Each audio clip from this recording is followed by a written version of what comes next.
USA, Australien, Indien und Japan geht es um Absprachen, Informationsaustausch und Investitionen.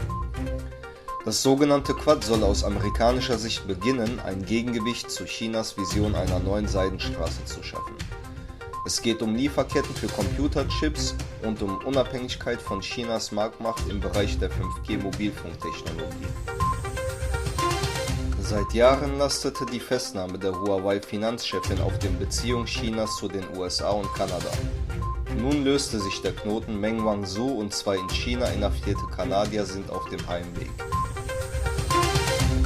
Das betreffe etwa die geltende Abstandsregel von 1 Meter und die Teilnehmerbeschränkung bei Veranstaltungen und Zusammenkünften. Auch die Einreiseregeln würden schrittweise wieder gelockert.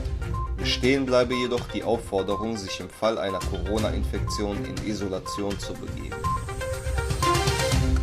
Das Treffen zwischen der venezolanischen Regierung und der Opposition wird verschoben, weil die Regierung kein Komitee zusammenstellen konnte. Erneut hat es offenbar überwiegend Zivilisten getroffen, darunter auch 2 Kinder.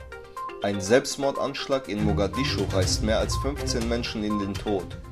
Die islamistische Terrorgruppe Al-Shabaab bekannte sich über den Radiosender Andalus zu dem Anschlag. Bei der heutigen Bundestagswahl wird die deutsche Bevölkerung eine neue Regierung wählen, die die 16-jährige Merkel-Regierung ablösen wird. Bei einem Energiegipfel am Rande der UN-Generaldebatte haben Mitgliedstaaten und der Privatsektor den Vereinten Nationen zufolge Zusagen für den Ausbau erneuerbarer Energien im Volumen von mehr als $400 Milliarden gemacht.